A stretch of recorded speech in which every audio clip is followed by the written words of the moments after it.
Welcome, welcome, welcome to this month Deal Clinic Live.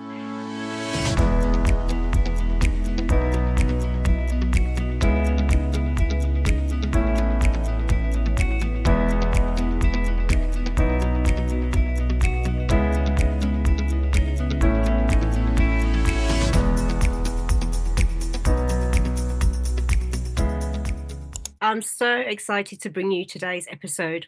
As always, there will be snippets of this going out to our social media on Facebook and Instagram, and the full recording can be caught up with in about a week's time on our YouTube channel, Sourcing Investments Limited. Now, there are no silly questions, so I do encourage you to drop your questions into the chat box and we will direct those to the panel accordingly. Now, I have the panel today. We have our agent of the month, which is Sheena Almas of Almas Investments Limited. We have Bruce Mainwaring of Bond Finance Limited, and we have our resident investor, Tim Saunders, who is currently in Dubai. So, as I mentioned, there are no silly questions. Feel free to drop those into the chat box. If you are watching this on the replay, welcome. And if you do have any questions, feel free to drop those on an email to myself at bonnie@sourcinginvestments.co.uk. If you haven't registered to the platform already, please do so. It's sourcinginvestments.co.uk.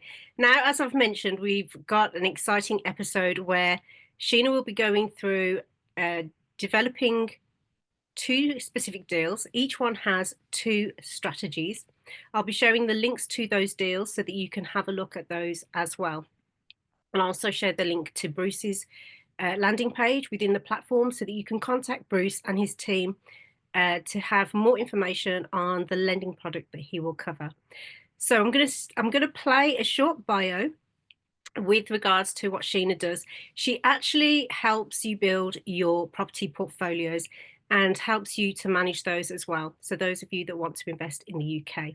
Strategies vary from flips, buy-to-lets, HMOs, baby HMOs, and multi-units as well as rent-to-rent. And her focal area is the north of England.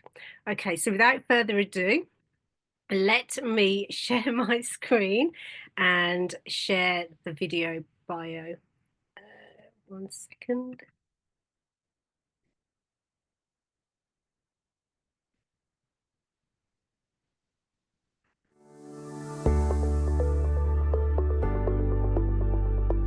We are Almas Investments Limited. We are an end-to-end service provider.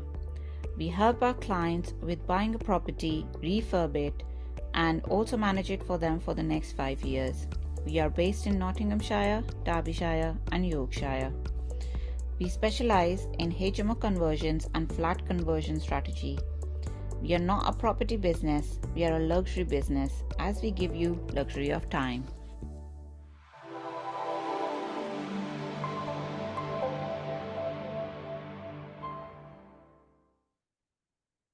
Okay, brilliant. So with that, it is with great pleasure that I will hand you now to Sheena Almas. Sheena. Thank you, Bonnie. Right. So I hope you guys liked my intro bio. It was a little bit off about me and my business partner Mohib, who's a 50% shareholder as well, and he's a sales head as well of Almas Investments. Let us go through with a little bit more about me for the next few minutes. Almas Investments is an end-to-end property service provider for our investors. Overseas or in UK as well, whether you're local or anywhere around the world, we are willing to help you to invest in UK. These are the areas we generally cover, which is Nottingham, Leicester, Doncaster, Chesterfield, Sutton and Ashfield, Rotherham, Worksop, Hull and Mansfield. Though we are very active in these areas, however, our head office is in Mansfield, and that's our very core and stronger area. These are the services, as we mentioned in the video as well, these are the end-to-end service providing holds, that is sourcing, project management, and property management. Now, coming back to our very interesting topic. As Bonnie said, I have 2 deals to show you, which have a development opportunity. And actually, each deal holds 2 strategies, again, depending on how far you want to go on your investment journey. So let me quickly take you to my portal. Give me 1 second. Let me go. So let's share. So this is my deal number 1. This is my portal. And this is deal number 1 is in Sutton Ashfield right now. Mixed use development property it is. Right now it have permission to be used as mixed use. You can have flats in there and a shop together. This property is there since 30 years. This vendor had this property and now he is ready to sell it. He wants to move on with his life. That's why he decided, let's go on with it. Let's give it to an investor who can make something good out of it. So these are some pictures. And this is the floor plan. I will show you the numbers as well in a minute, what strategies we are holding for this. And this is the floor plan. So if we go back to the strategy number 1, sorry, I keep forgetting I'm not sharing anything. There you go. So this is a floor plan. Now you can see more clear what I was implying to. So this have a loft as well, an attic, which can be converted into 1 studio flat as well. Then there is a floor 1, which has a capacity of a 2-bed flat. Then there is floor 0, which is a ground floor, where you can have, again, a very huge spacious space as well for 2-bed flat as well. Either you can go with this kind of option or there is a HMO strategy as well. So let's go to the HMO strategy. Personally, this as an investor as well, myself as a sourcing agent as well, this is how I look at this deal. So this strategy can work out very good as a 6 to 7 bed HMO as well, if that's the route you guys want to go. Purchase price right now, we have negotiated down to 180 with the vendor. The estimated refurb cost is around 50,000 that you will require in order to convert it to a 6 to 7 bed HMO. Again, the planning permission varies because you still need to apply for a planning permission for this kind of project. Because right now, though it is a mixed use, however, the local council wants any investor or the buyer or a developer to put an application from changing the use of the building. It's from mixed use, you have to go all the way to a residential use. So it's a change of class. Then the current market right now, current market value right now is 225. The rental income after doing all the development to 6 to 7 bed HMO will be around gross 3,300 per month. Now this is gross. Again, in HMOs, depending on how you want to go, how your electrics or gas is supplied. Again, these kind of information, you just need to sit down as a developer or with your project manager to see what is the cost-effective way. But with my numbers, it's coming to 3,300 per month.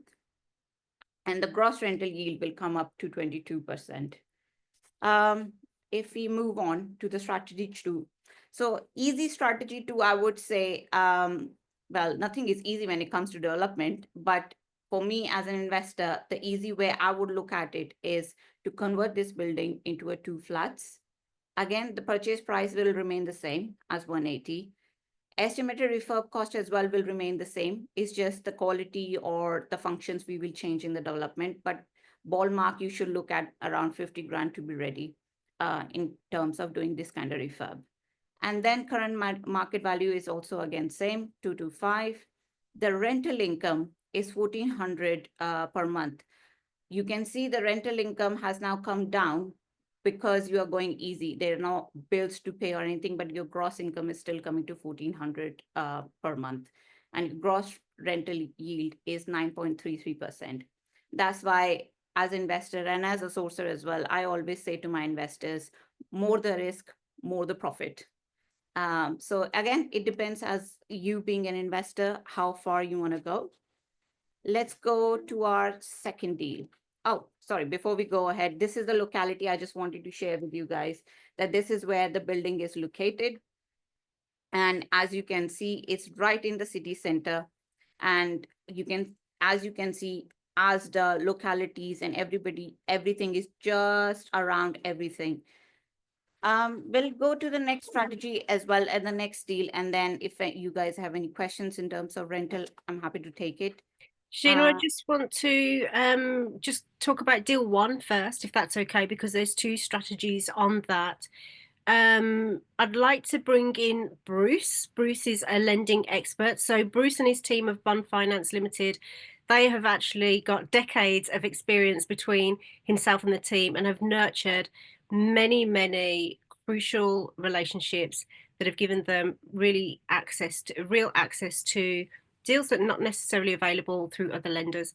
So Bruce, could you do you have any, by the way, just an FYI, right? We're really lucky to have Bruce with us today. He's currently in Australia and has just withstood the cyclone. So thank God him and his family are all good.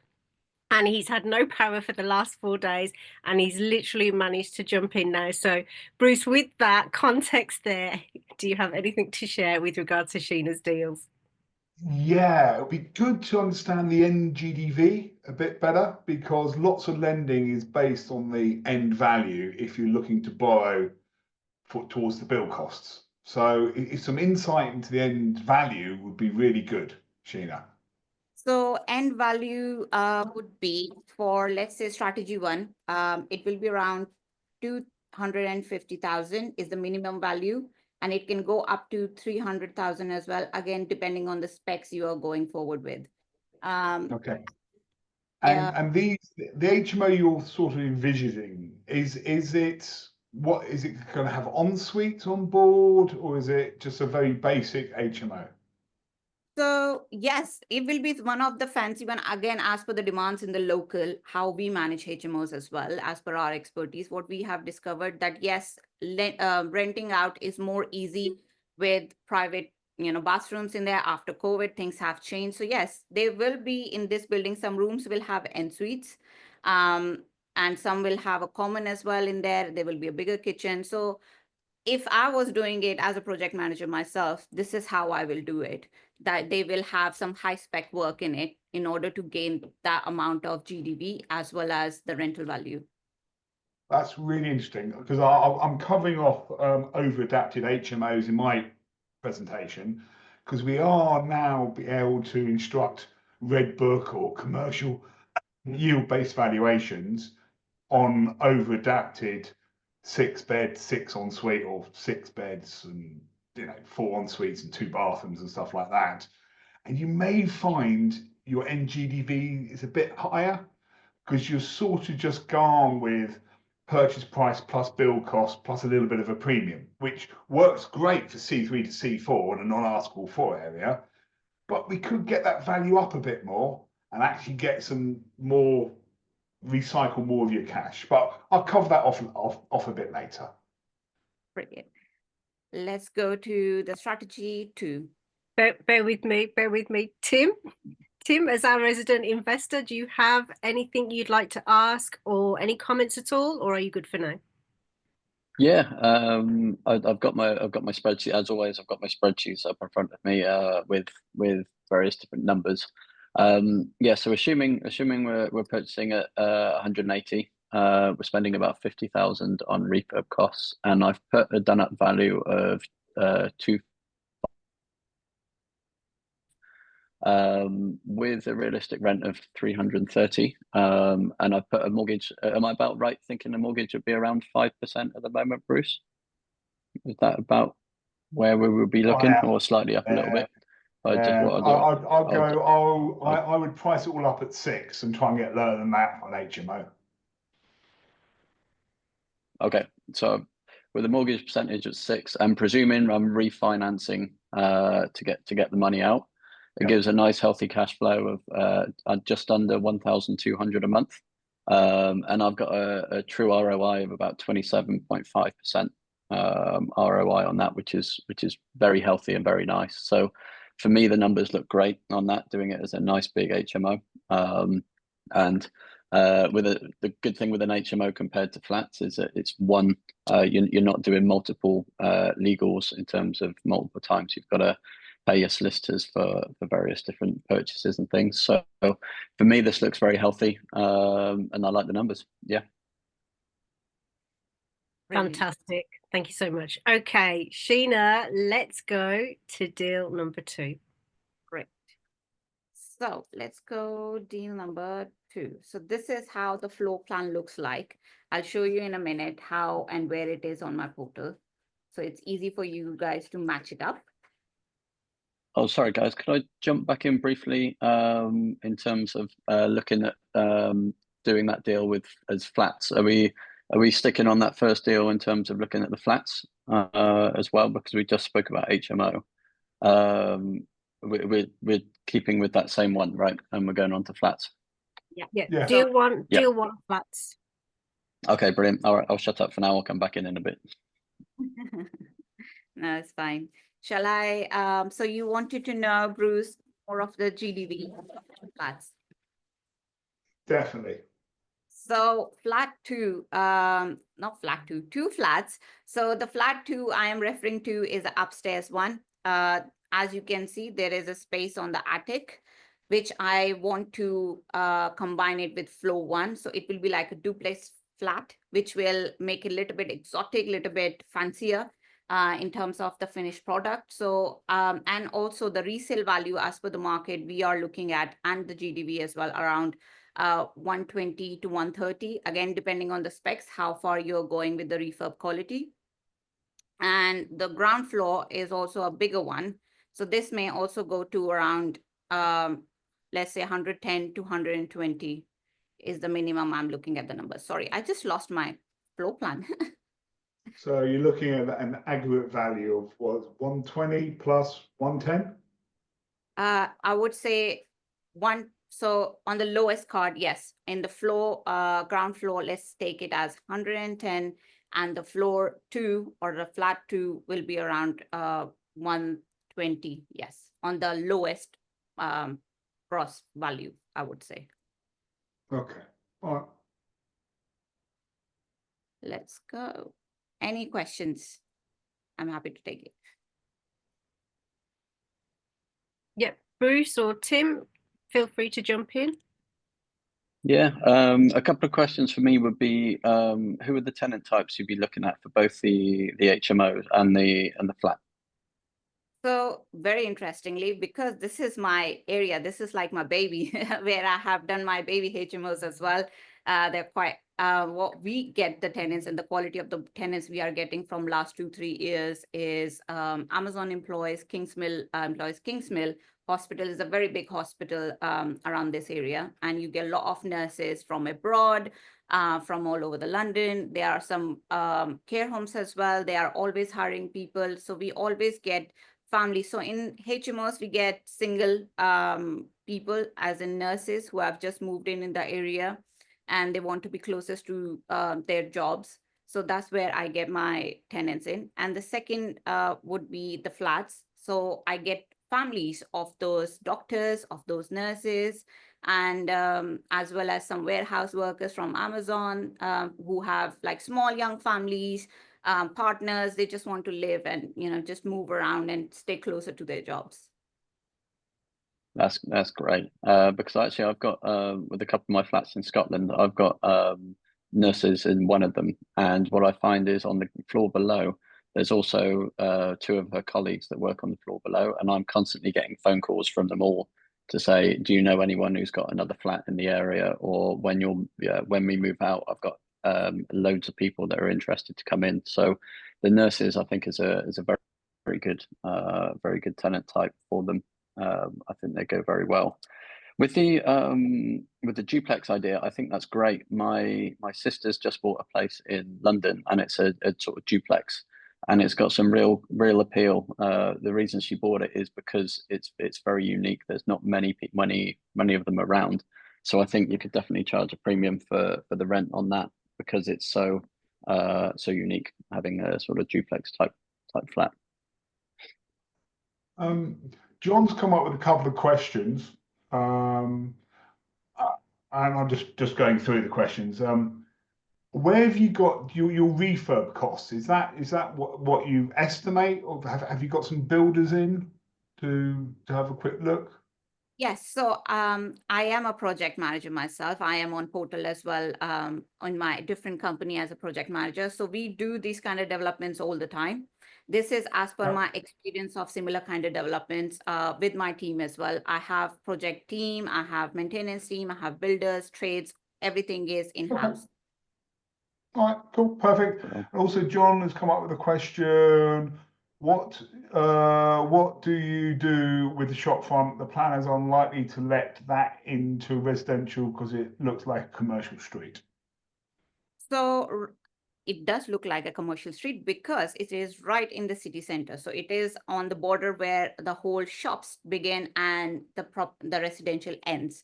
So on the similar area, on the similar street, there is a lot more flats which have been recently developed for similar kind of program. Either these are for nurses, some of them are for professionals, and well, I wouldn't say it's for students because it's not a student area, but it's all for professionals, and they come and they take over these kind of flats, and they're always full. The supply is less, demand is more, and I think as an investor, this kind of problem is a must.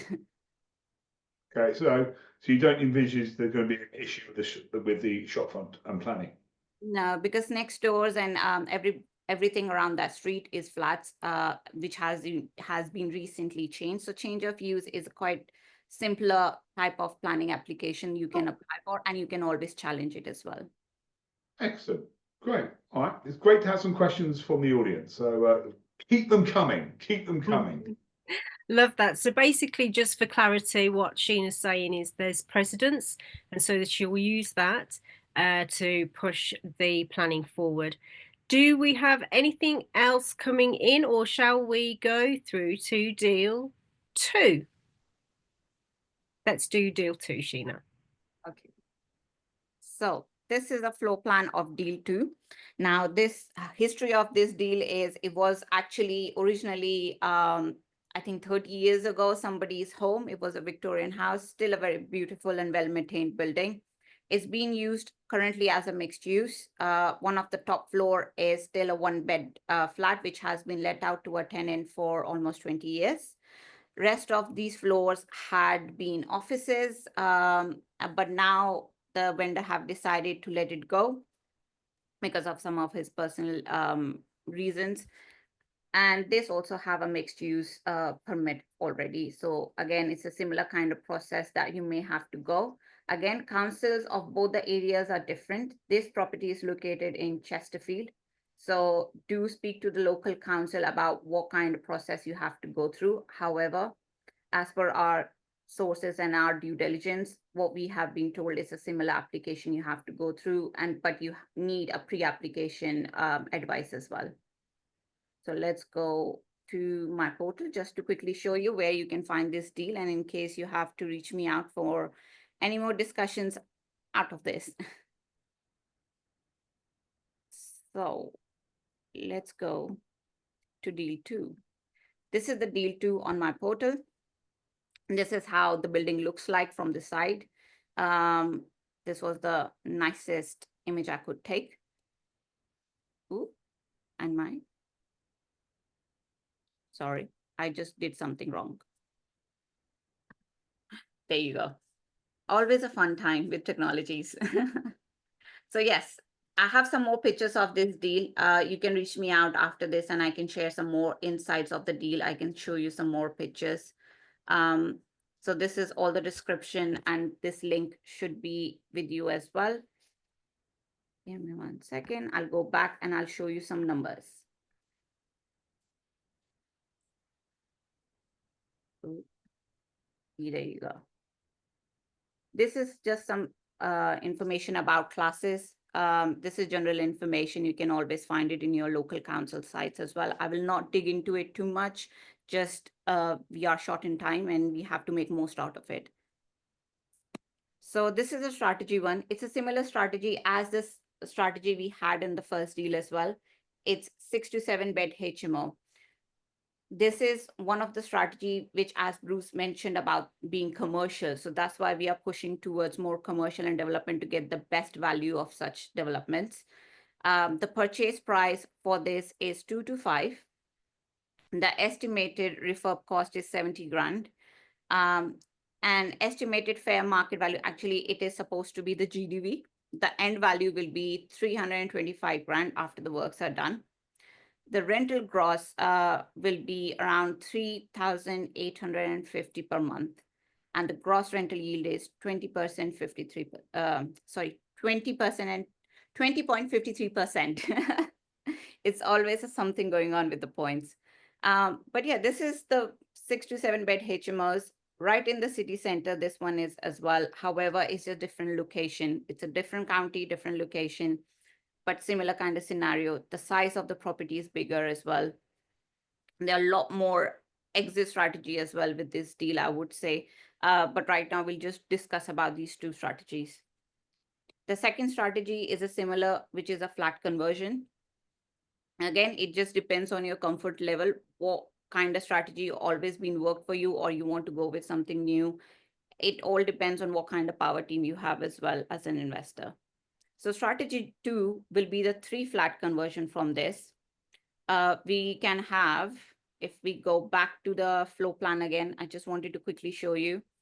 So on the second floor, we'll not start with second, let's start with the ground floor. Let's go from the bottom up. So this one can have a 2-bed flat, floor 1. Floor 2 can have a 2-bed flat as well. You can actually, to be honest, squeeze out a 3. However, in this area, there's not much demand for a 3-bed flat as compared to a 2-bed. It's very easy to rent out, easy to resell. So I would say make it more spacious, but keep it to 2-bed flat. And then we have a second floor, which can be a 1-bed flat, which is already existing. However, it needs work. It needs to be uplifted as to get the better value out of it. So let's go to the flats again. Again, the purchase price, the price stays same. It is 2 to 5. The estimated refurb cost is also same because you are doing a different kind of development. And it's a ballpark as well of 70 grand should be enough ready, enough cash ready with you in order to do this kind of development. So be very cautious when you are signing up into this kind of development. And then gross development value will, again, it is for a whole building, I would say 325. But actually, when you do flats and you do a title split, things do differ per flat GDV value as well. Estimated rental value will be 2,100 in terms of 3 flats getting into rent, which is 700 each flat, I would say. And gross rental yield will be 11.20%. I'll share as well my GDV value for the each flat as well, just for your easy numbers. So I will go back to the floor plan just to me being very cautious about what I'm saying. So ground floor with the 2-bed will be around, I would say around 120. Then first floor, because it's spacious, it's good spacious as well. So it will go around, again, if you put 2 en suites in there, easy 130 to 150. And then second floor is a 1-bed. So I would say around 100 to 110. It will go around that kind of values as an end value. And then any questions? Can you go back to the picture of the buildings? It seems to have 2 doors. Yes, they are fire exits. Oh, I did something wrong. So standard of me. So this is the picture of the building. Yeah, so you've got a black door and a white door. Yes, black door is basically is your garage door. So there was a garage there in the front, which has been blocked off. So there is a space there they are using right now as a storage, but you can also make it like a office for your property manager or somebody you want them to sit there, do some work. You can use it, or you can use it as a storage as well. The white door. Okay, so there's extra space available which we could tinker with. Yes, you can. That's why the value is touching around 325 as a whole building. Okay, all right, and all right, because I'm sure we can do something with that. Yes, there is always a possibility. Yeah, okay, cool, excellent. And also, just to add on that as well, the building also have a space of 4 car parks. As you can see where the van is standing, you can actually park there 4 cars easy. Well, not 4 vans, but 4 cars for sure. Okay. And then Sounds I'll go back to my portal. Sheena, I have a quick question there because you mentioned the GDV on each unit. So 120 for the ground floor, 2-bedroom apartment will be 130 to 150, and then the loft conversion will be 100 to 120,000, right? So I've got there that the estimated GDV for the whole building, when you take into consideration the 3 apartments, is between 350 to 390. Yes, again, why I said as a whole building and a GDV separate is because, as I know Bruce knows better than me as well about this, that until you do a title split, you can't really get the best value out of each flat. So there's more solicitors involved, it's more technical and things like that when lenders get involved, and lenders do ask these kind of things.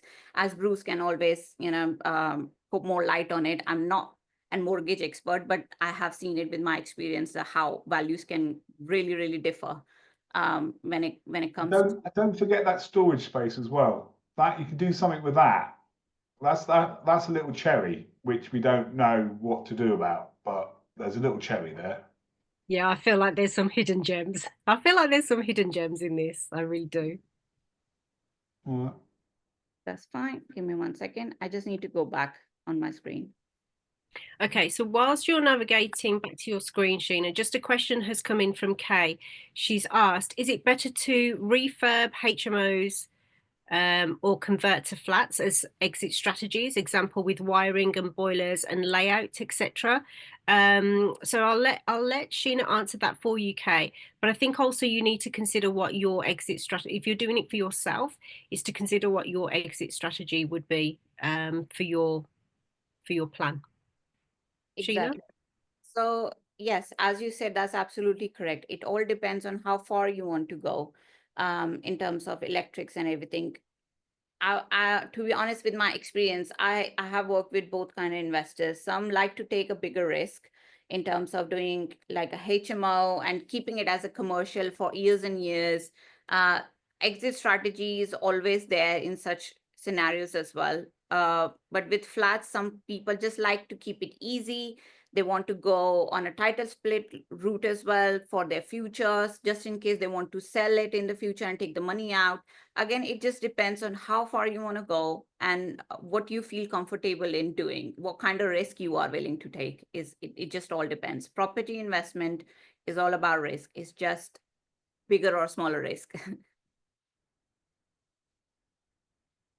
Amazing. And we've also got a question come in from Vasca for you, Sheena. He's basically asked, do you need to get any planning permission for the HMO or a HMO license before beginning any building works, or are any of those requirements already in place?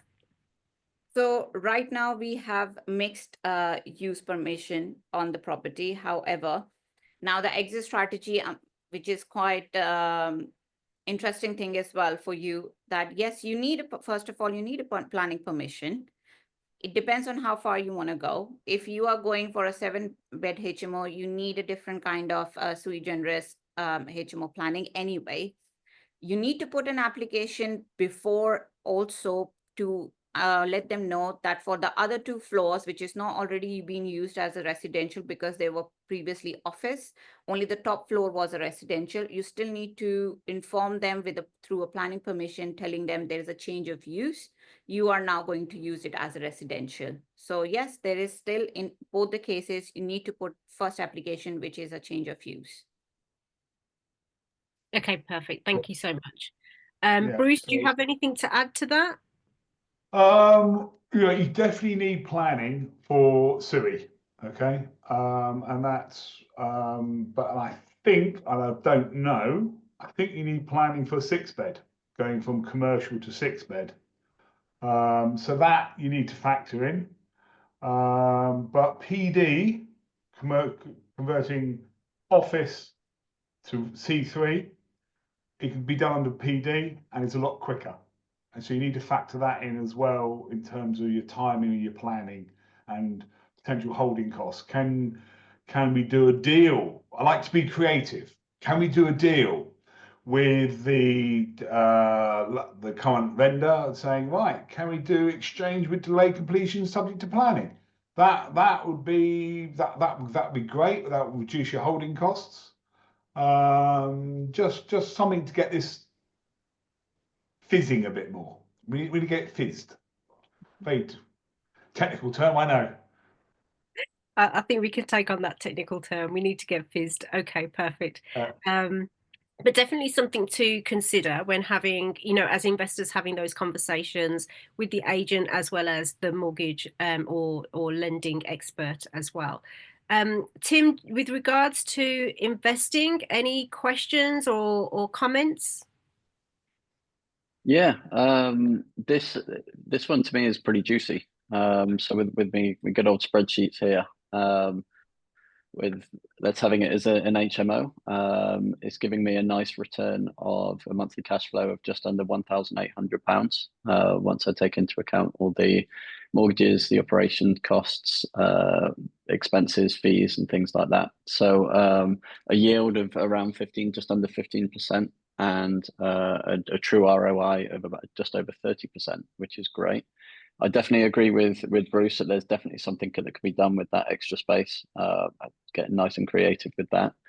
In terms of the flats, if we were looking at doing it as flats, the numbers are still good, but not nearly quite as juicy. It would give around about £500 a month cash flow from the flats once you take into account all the different monthly operating expenses. So for me, probably my preference would be to do this as an HMO. Less boiler costs, less issues to go wrong with different boilers, with new contracts for tenants and things. So I would say if it was me doing this, I would be looking to do it as an HMO, and go through all the planning permission and keep it that way. To me it just seems a little simpler, less issues along the way. So, and the numbers are very juicy, and then have the flats as a potential backup. But then you're getting into to how you're wiring everything, as John said, how you're dealing with the electrics and the plumbing and things. So I very much like it as a nice big HMO. That works very well for me. And Bruce's idea of exchange with delayed completion is a very good way to be able to get some building work done without having any expenses of the overheads at the same time. So yeah, for me, it's nice and juicy. It's more to get the planning sorted, because then you've got a lot more certainty, and you may actually get a little bit uplift in value as well, because you're changing something from commercial to either C4 being 6 or SUI being 7. So yeah, there's something there. Yeah, definitely, and I like it. Yeah, like for both of them, my preference would be HMOs on both of them, and having the flats as a potential other avenue if needed. Yeah, I agree, Tim. I agree. There's more. I reckon because we've got with the numbers, we've got purchase price plus build cost plus a little bit of a premium. If we can make them over adapted, you may get that up on a yield based. I'll cover that off in my bit, but I reckon you could get that up by another 15-20%, but we'll see. Yeah, love that. I agree. Yeah, love that, gentlemen. So with regards to the HMO, before Sheena, we just touch on that, and then I'd like to come to Bruce with what he has with regards to lending. Kay has asked if we can just recover this for her. She apologizes as she may have missed it, but if you can clarify that. I'll cover it off in my slides. Okay, I've perfect. done that. I will ask the question so that those that can't see the question in the chat box that watch this on the replay on YouTube, this is for yourselves. Is a 6-bed upwards in a HMO, does that go to commercial territory? That's the question that Bruce will address later in his presentation. Okay, so Sheena, let's go to the HMO aspect of this and then we can go to Bruce. Perfect.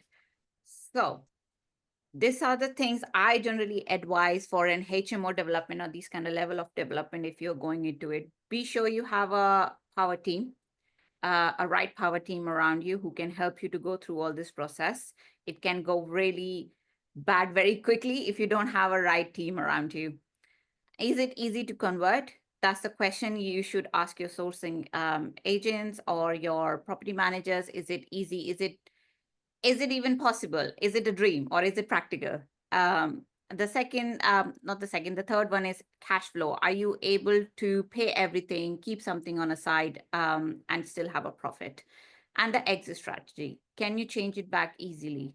Well, in commercial, that's something you need to think about, because the moment you touch commercial, nothing is going back easily. But there is a cash flow there. There is other strategies that you need to look for, that at least you are still able to sell it out, get rid of it, or still take the money out.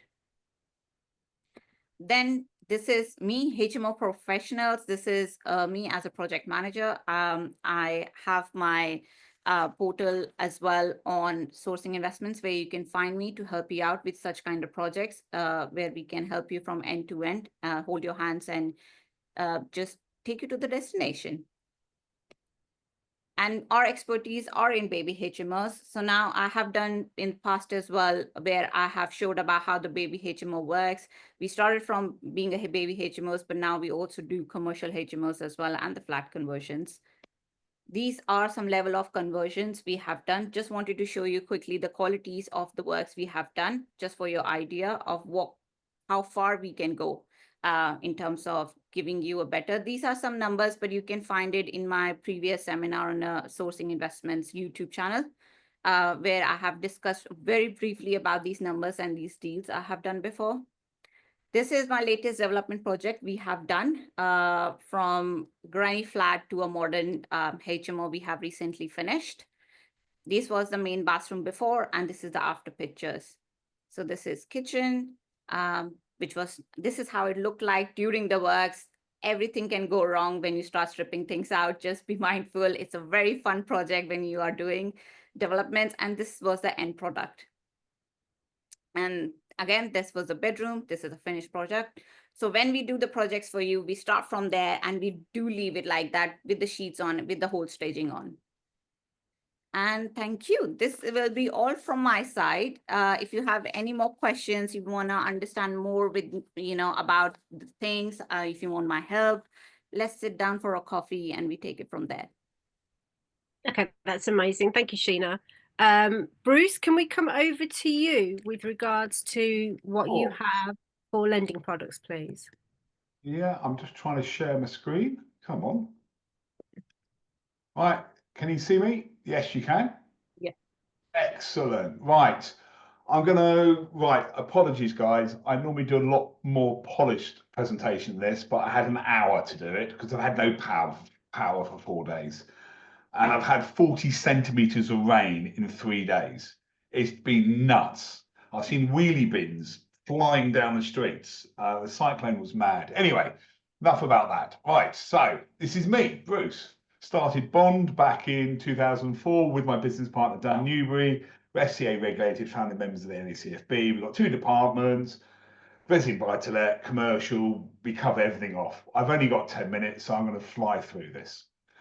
This is us, based in the city, 50 Gresham Street, next to Bank of England. I'm currently in Brisbane because we do a lot out of Singapore and Hong Kong.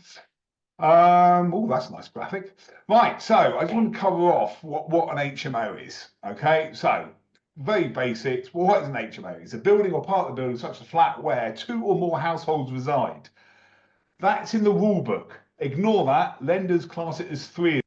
What is a household? A household can be defined as partners, married, domestic staff, the whole lot. So that is a household.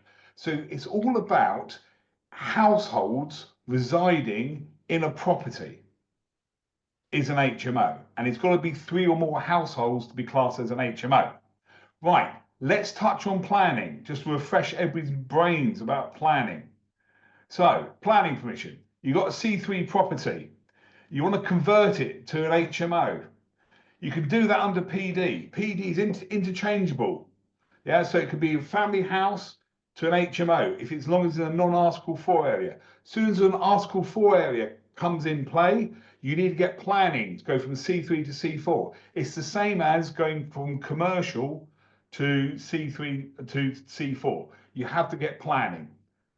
So that's why I put that slide up. And if it's 7 or more, it's sui generis, and you definitely need planning permission to go up to 7. Now, the exciting news in the world of HMOs, if there is anything exciting about HMOs, is the valuation methodologies.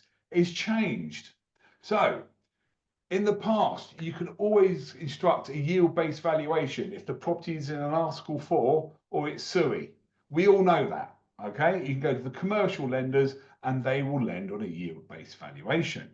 What has changed in 2024?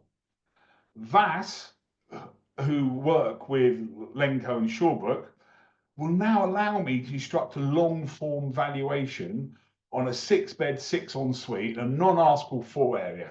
And the new buzzword is over-adapted, okay? The work's been pushed so far, it can never, ever be sold as C3. So if it's a 6-bed with 3 bathrooms, yeah, you're probably gonna get purchase price plus build cost plus a little bit of a premium. You need that 4th, 5th, or 6th washing facility in there, so it can never ever be sold. Kent Reliance are now instructing long form valuations on SUI and Article 4, so that now the buy-to-let lenders are now following the commercial lenders in terms of Article 4 and SUI. Paragon, they'll do yield-based valuations on Article 4 and SUI, but they're short form. You're not going to get this. That's not going to be. They say they do yield, but it's a short form valuation. You're going to get a better result with Kent and even better result with VAS as the panelled valuer. Right, I'm flying through this, Bonnie. Right, okay. So, right, development products. I've only just thrown up 2 products up here. With any refurb, you want to get the golden rules are you want to get in and get out as quickly as possible. You also want to borrow the smallest amount of money. If you can not borrow for the bill cost, it will save you a lot of money because you've got no project manager and liaising and just checking all the work's been done.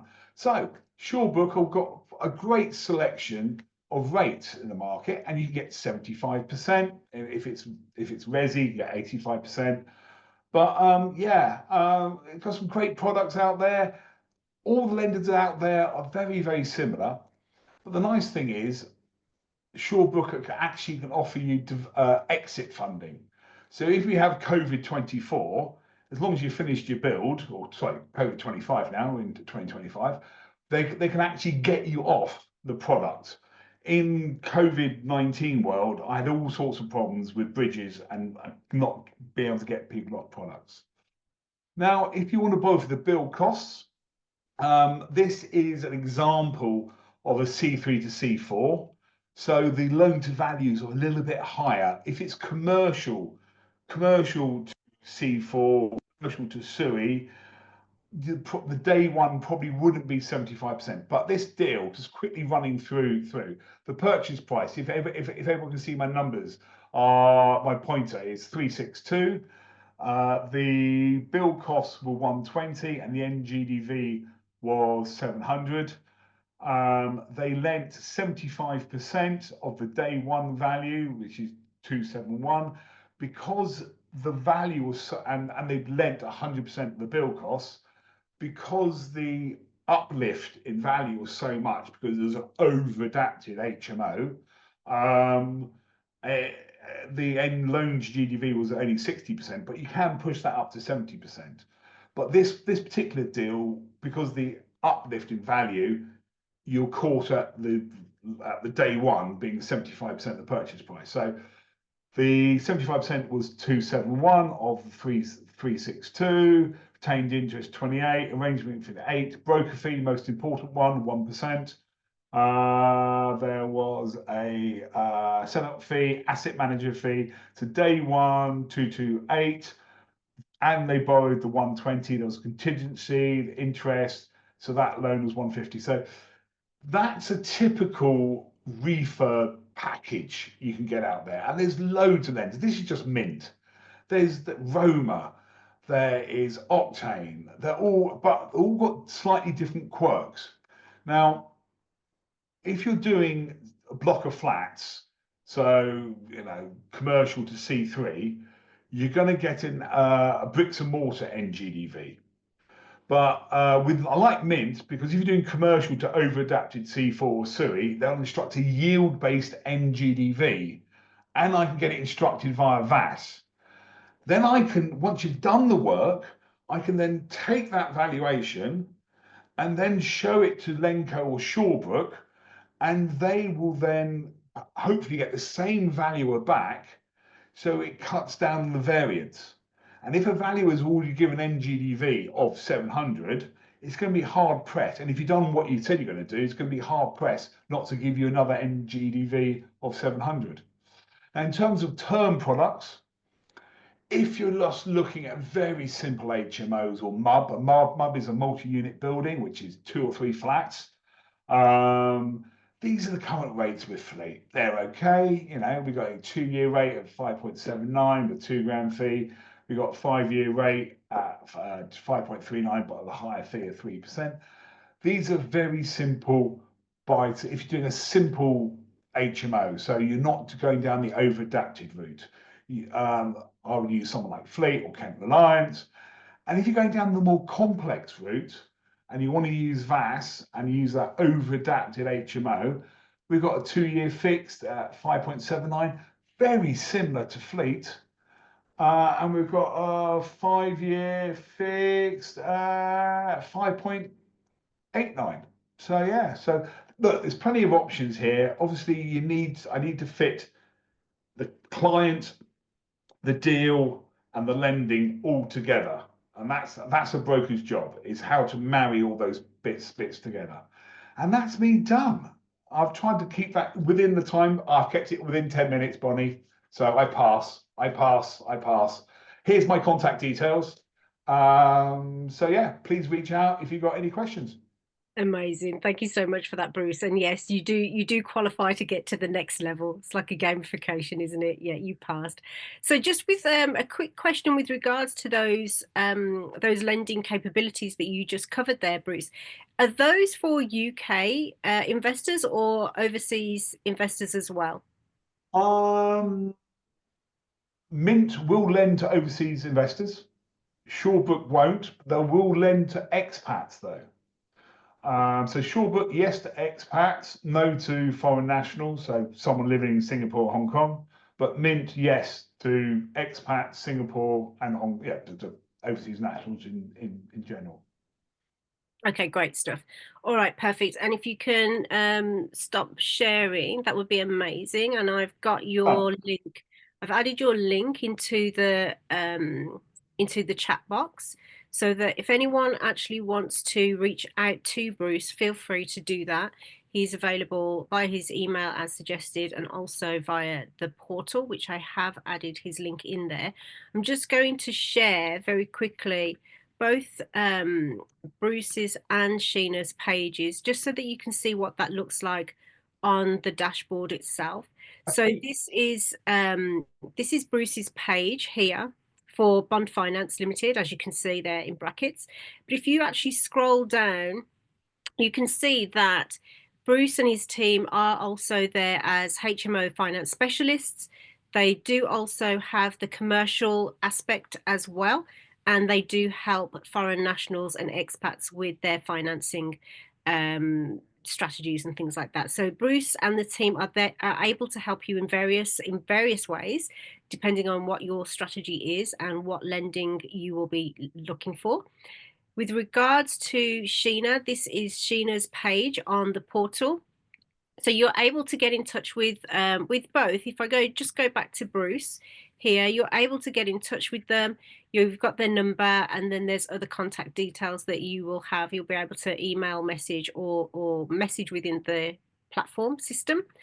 Same for Sheena as well. She's also got her WhatsApp chat available, and then with her project management team. So this is where you can do the chat, the email, or you're able to send a message in the internal system as well once you're on their page. So I just wanted to share that. That's how you do get in touch with both members of our platform. Before I say goodbye, I actually just want to thank our live viewers who are here today. So Anil, Christine, David, Geraldo, we missed you. David is actually one of our agents, and James, Bruno, Jan, Kay, RB, Shane, Simon, Tao, Vasca, and William. It's been lovely to have you all here with us, and anybody else that I've missed, I apologize. Before I do end our show, I would love to thank all of our panel. So thank you so much, Tim, streaming in from Dubai, sunny Dubai. I can see the sun shining there. Yeah, amazing. Very different here in the UK. Thank you to Bruce, who has weathered the cyclone and managed to get yourself here in good time. So really appreciate you. So glad that you and your family are safe and well. And to Sheena, our agent of the month as well. Thank you so much for your presentation. Anyone need to share any final words at all? I hope I covered that off for Kay, and 6-bed upwards go commercial territory. I believe you did, but Yeah. Kay, if you do Yeah, want cool. to reach out, feel free to reach out to Bruce. I will add Bruce's details again in the chat box for all of our viewers. And for those of you that watch on the replay, thank you so much for the prompt of that, Bruce. For those of you that watch on the replay and you want to get in touch with either Sheena or Bruce, feel free to drop an email to me at bonnie@sourcinginvestments.co.uk, and I'll happily send you the link to their websites within the platform. Bruce, any final words? And then I will pass on to Tim and Sheena. Not really, but me and Tim are the same view. Go HMO, go over adapted, get it up a bit, get that NGDV up a bit more, away from purchase price plus build cost plus a little bit of a premium. Let's go yield based and try and recycle more of your cash back out so you can go again. Amazing, amazing. Love that, love that. Thank you so much. And Sheena? I would say good luck, guys. As I say, bigger the risk, bigger the money. As Bruce said, I 100% agree with Bruce. It's time to upscale. It's 2025. So we need to go up. Love it, love it. All right. Tim, did you have anything that you wanted to share before I end the show?